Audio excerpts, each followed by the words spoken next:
Our next speaker for today is Kuba Sendor. I hope I pronounced that right. Yeah. Great.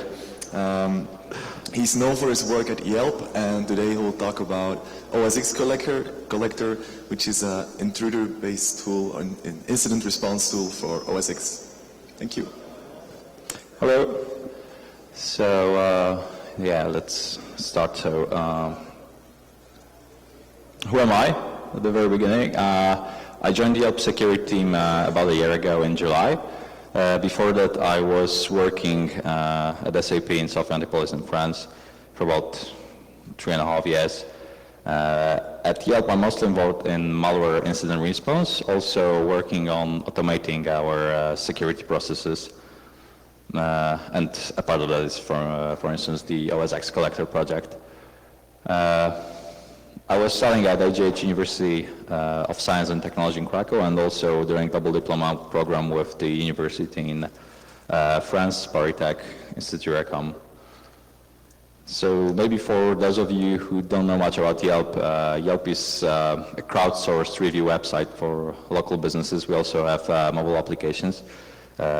We also have, for instance, applications for table reservations and food delivery.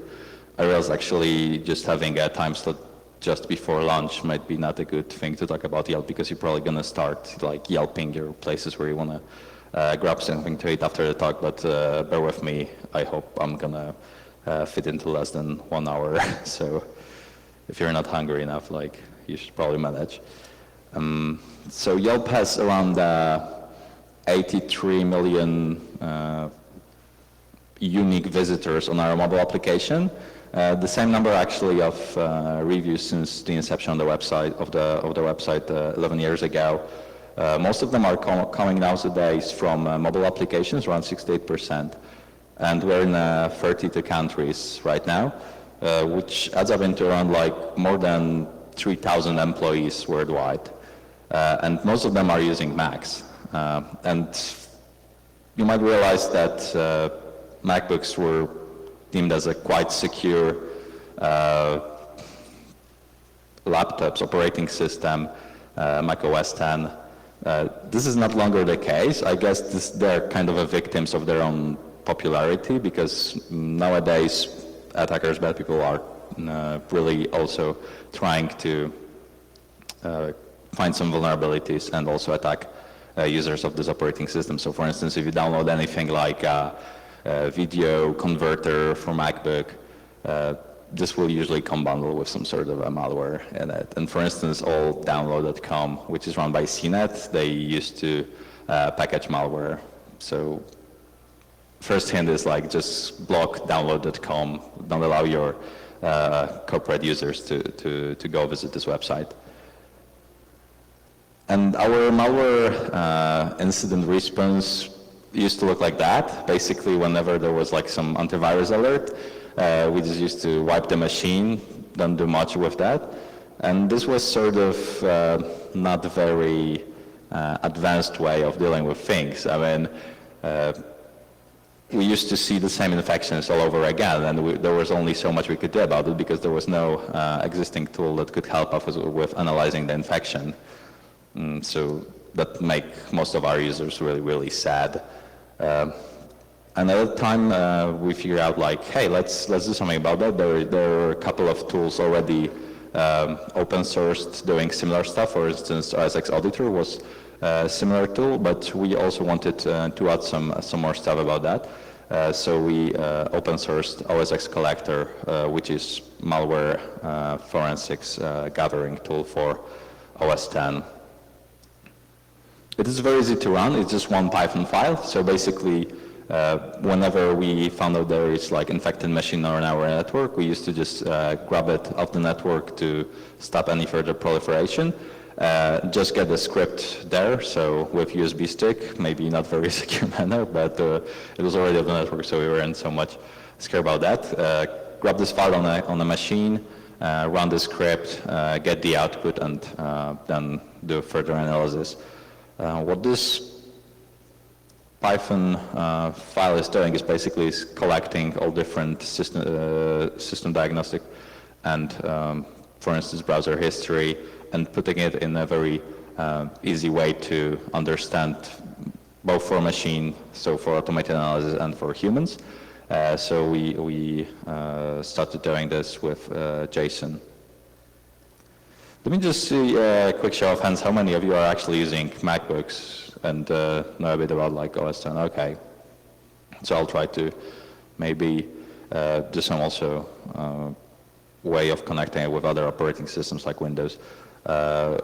Because, you know, like for Windows, most of the system information is stored in the registry. Similar, OS X stores most of this information, properties about system, either in SQLite databases or something they calledplists, property lists. And it's very easy to, for instance, dump the content of SQLite database with Python. It's just like around 8 lines, I think, the script. So this is one of the things that our tool is doing, just grabbing the system properties from all different SQLite databases on OS X system. Also for property lists, some of them are either in like something like binary format or plain text. It basically grabs from all the sources and put them back into this concise form of a JSON entry. We used Foundation library, which is sort of a nice way to wrap Objective-C calls. As you see from this slide, Objective-C kind of like very lengthy names, which is maybe not that very Pythonic way of doing things. So the code of OSXCollector looks a bit weird, like sometimes we'll bump into this quite lengthy names, but basically what they're doing is just like using this Foundation library to grab something like, for instance, plist content and convert it into a JSON format. But it's very easy with this Foundation library, and Foundation is found on all machines running OS X, so you don't really need any dependencies to run the script. So you just, as we're doing it, we just grab this one Python file on a machine and run it without any need of installing anything else. This is a list of all different things that this tool is able to collect from the operating system. So as I was saying, for instance, browser history, kernel extensions, things that are running on a startup of the system, quarantines, email info, which is mostly like attachments if people are using the default email application for their emails. And also downloads from a downloads folder, which are pretty much where most of the malware is coming from, yeah. So what OSXCollector produces is this sort of list of JSON log entries. They all contain some common keys, for instance, like path of the file from downloads directory or kernel extension or the plist that it was taken from. Some hashes, timestamps, signature chain, as you see on this slide here, which can give us some more indication during the analysis process. If you have some malware or some, for instance, MD5 checksum suspicious on the startup items, this is pretty much like indication that, yeah, let's wipe this machine. So we don't do more than that here. Timestamps are quite important as well, we think, and for that reason, what OSXCollector is doing is like unifying them all into this quite simple format, which is maybe like easy to say now, but all different applications, for instance, Firefox, Safari, they use different ways of doing timestamps. OS X is using their own way, like I think milliseconds from 2001. Firefox is doing like seconds from Epoch, and all these different ways of converting, of basically recording timestamps. So as OSXCollector is just grabbing them all into this one format, which is both human readable and machine readable for further analysis. Hashes are still important, we believe. So it's basically dumping all different hashes of any file that's either like in downloads directory or applications directory. And this may be still very useful for the analysis. If you see suspicious file hash, I mean, this is clear indication something is going going wrong there. Quarantines, for those of you who are not Mac users, these are sort of these warnings where you downloaded something from the internet and you try to open it. Your operating system will warn you about that. Obviously nobody reads that, they just click open, open. Most of the users at least do it. And we still have indication of where the file came from, because these quarantines are staying forever. They're recorded in this plist, so we can grab easily information where the file was downloaded from and when did that happen, which agent name. So for instance here it was downloaded from Google Chrome, was the file downloaded from, so we can correlate all these different events. The other thing pretty similar to quarantines is this extend attribute where from. This is another thing very nicely integrated into OS X, which just gives you clear indication where a file came from. This is something you can just even invoke from the command line. Here we use some library, basically one of the foundations library calls to grab the information where the file came from. Why you see multiple URLs here is because it's even cleverer than some of the browsers. It's not only containing like the actually download URL, but also referrer, so it can give you an information also not only where the file was directly downloaded from, but also the website that user got redirected from to open this file.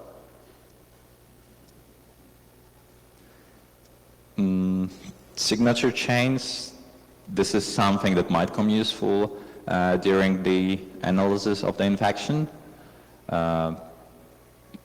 Surprisingly enough, OS X doesn't care that much about signature chain, but so they don't display any warnings and so forth when binaries are not signed, but this can be quite useful during the analysis. So this is pretty much the part what OSXCollector can do, how it is doing it. But just grabbing all these different forensics during the post-infection is okay. It's like sort of not cool part. You just have to take your time, you can do it all manually. You don't need a tool for that. It will just take you a whole lot of time. So we automated that with this OSXCollector script, but actually you still will waste quite a lot of time just analyzing it, because for instance for the machine that was running like a couple of months, this file will have around like a couple of megabytes. So you can imagine how many JSON entries can fit into that. So just going through that, it's not really that much, I would say, fascinating for someone who really wants to have like immediate answers for the question like, hey, where this malware came from. So basically what we are doing mainly with this output is, for instance, where we have like incident timestamp, either from like antivirus or any like FireEye ciphered sort of boxes, we can just clearly grab around this. You can easily pair up the output of OSXCollector with tools like JQ. This is sort of like a nice way to query JSON and display it in a nice format. So for instance, it can like display you all the URLs that user visited. And if you like pair it with grep, it can be like during this time frame, the user visited all those different URLs. This can give you clear indication like where the bad thing came from. But it's like a lot of these entries, and if you try to like grab around this, you'll just clearly find out after like doing it for like half an hour, it's like way too much. So yeah, I mean, it's quite repetitive. Like every day with just like thousands of incidents, you'll just like, oh yeah, let's grab around the timestamp, let's display URLs, let's try to figure out with VirusTotal or opinions like, are those URLs bad or not? It will just take a hell of time, so we found like, hey, why don't we just automate that part as well? So we built a sort of a second tool, kind of a wrapper around the OS Collector that can grab the output of a tool, so all these different forensics entries, and just analyze them automatically. For instance, it will go away with directly looking at certain timestamps, trying to correlate this with URLs that these timestamps are connected to, try to grab some more data about the URLs from pages like VirusTotal, or if you use OpenDNS Investigate, and try to enrich this initial output with this information. We call them output filters because they sort of go around all these different JSON output entries and try to enrich them, sort of the way like filtering them around. This is kind of a chain of all these different filters. You can see here, for instance, we start with just directly enriching the information with finding all the domains related to a certain entry. So for instance, we have like long URL, this filter will extract sort of all different subdomains, domains from a URL. The way it's doing it's very simple. It's basically just, basically tries to like grab one of the entries in JSON object and then like add some more information into it. So in that case, it will add this OSXCollector _ domains with all the different domains that it extracted from the URL. Here is a very easy example because there is not so much apart from this initial domain. But for instance, if you have like a longer URL with also some other domains in the query parameters, it will also extract it from them. So for instance, if there was like one URL containing its refer or like return address in the query parameters, it will also extract it from there. What we are doing with this URLs domains, we can check them around our internal blacklists. So this will give us some immediate information about like, hey, yeah, we've seen this URL domain in the past. We sort of highlighted this as a bad or good because it can also check them against whitelist, and already from that we can grab some first, let's say, indication whether we've already seen similar incident or is it something new that we should block. Blacklist is sort of kind of clever way of doing it because you can also have some regex around it apart from exact match. And if internal blacklist is not enough, we can go search with VirusTotal. In this case, we can, for instance, grab a hashes and directly augment the output with things that we found out from VirusTotal API. What we were doing also, we put certain thresholds around these values that we received. So for instance, if we had like 3 positive hits from VirusTotal, we can say like, yeah, this is sort of suspicious. It's quite, let's say, work in progress around like which thresholds are actually quite accurate. You might find that for your purposes, you should tune it a bit around different values. We could do also lots of different data science stuff around the thresholds here because, like, okay, even some URLs with just one find, if they're like very fresh, they could be highlighted as a suspicious. What is quite cool about the way we query VirusTotal is that if you don't have like the commercial license, which I believe allows you to do like around 25 calls per minute or more than that, you can tune it sort of call rate, so you can still have nice results with just like a typical open license for VirusTotal, which I think it's like only 4 calls per minute, something like that. So yeah, if you have like 1,000 URLs, maybe it won't really be very super fast. But we also use sort of caching mechanism. So once you query for the same URLs all over again, it will just grab the results from the cache rather than call it again. So it can also speed up the analysis a bit. Apart from VirusTotal, we also have shadow server hash lookup, find related files filter, which sort of does similar thing that this find related domains filter, which is just sort of like grabbing all different, I would say, file patterns to search for. So just to grab like a correct file name that could indicate that something is suspicious. Like if you have files that are like video converter or downloader or something, this may already be quite a nice indication that this is something that you should look at in the first hand, comparing to the other files that were found on disk. I was thinking also about the different APIs that we can call OpenDNS related domains filter is one of them. OpenDNS provides around 8-9 different endpoints. One of them is this related domains. We find this one quite useful because as you can see, like evil domains sort of sit next to each other. So if you have like related domains to a certain maybe not suspiciously sounding domain, maybe the related domains to that, the one that are sitting on the same IP address, they would be more suspicious than this initial domain. Another one from OpenDNS is also reputation filter. This is what they call this like threat intel, like as I said before, like it's sort of like a bunch of values. You might feel need to sort of tune them up for you.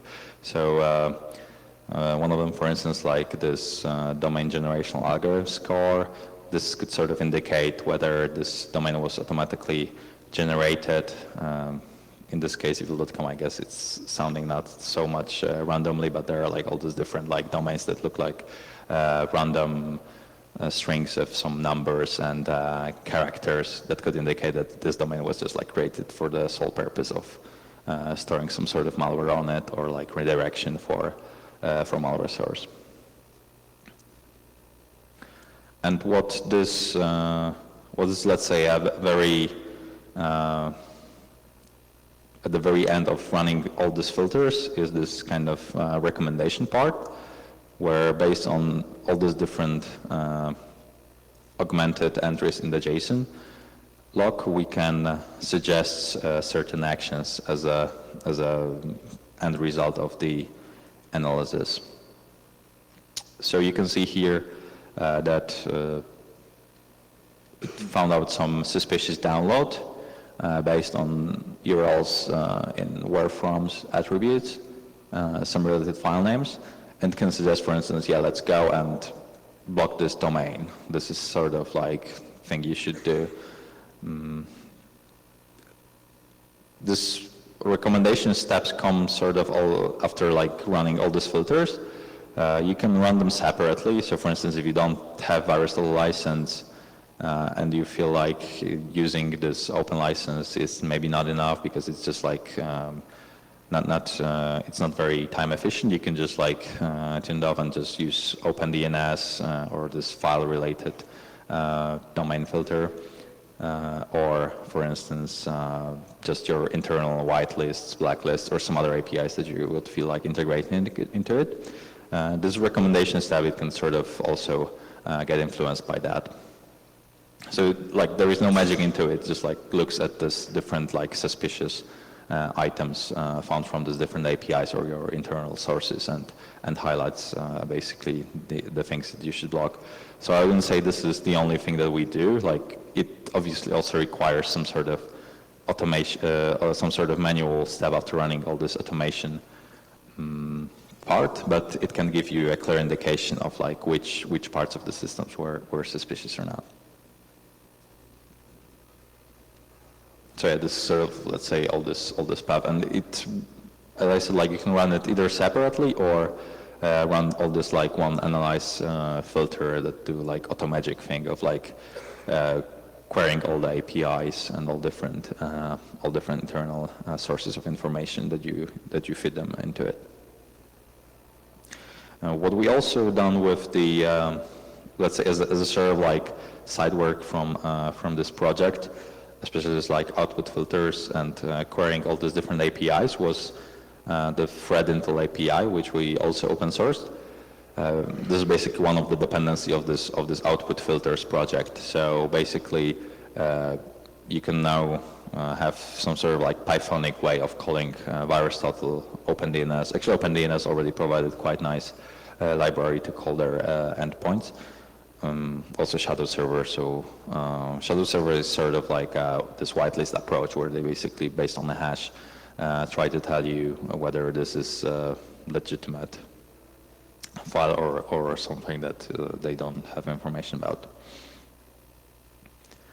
So it's just like a Python library to call those different endpoints. So if you have the OpenDNS Investigate API, this will allow you, for instance, to query against like a set of domains. As I was mentioning before, we sort of like enrich it with this cache mechanism. It's very simple. I think it could be a bit more clever in the future. So if you have any ideas, feel free to suggest something on GitHub, or if you have some sort of like already something in mind, just shout out. Because currently it's just like caches the existing response. It doesn't have any, let's say, timeout rate for existing entries. So I can imagine that for something like IP address or a domain, the scores pulled from OpenDNS, that they will change over time. So it might make sense to have a bit more clever cache mechanisms that just like caching the existing response. But if you run quite often, I would imagine there is not so much of a fear that like your responses won't be that accurate. Like in the worst case, you can just like delete this cache file and it will like try to pull the fresh entries again and again. And we use this thread-intel library not only for the OSXCollector project. We also, one of my colleagues, Quentin, he wrote a tool called Elastalert, which is sort of like a way to alert out of Elasticsearch data.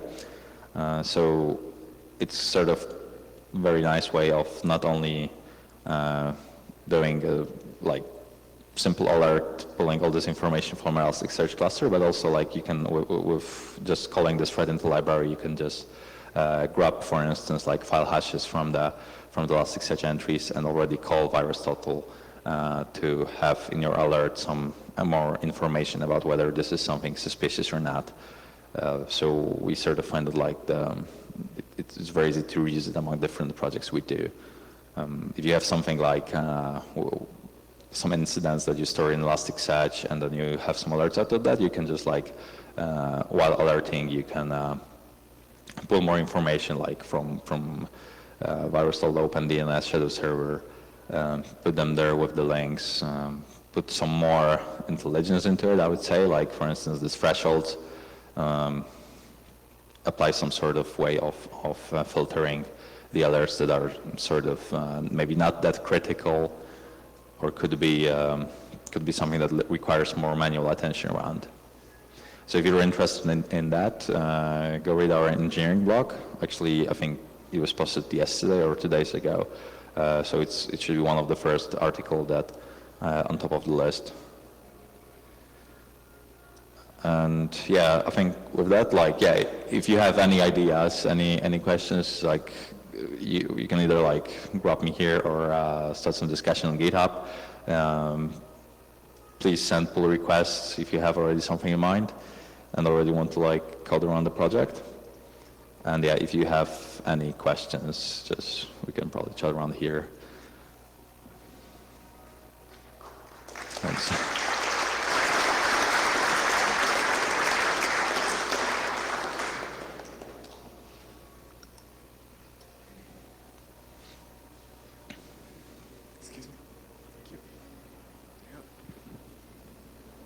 Hey, can you run OSXCollector across all environment in a kind of client-server architecture or something?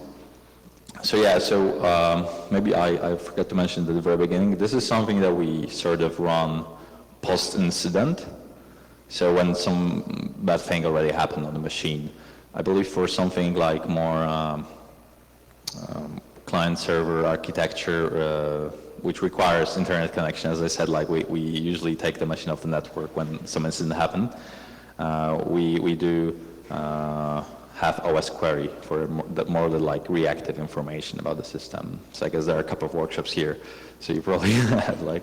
Okay, sorry, I just missed that part when you said that. Yeah. Thank you.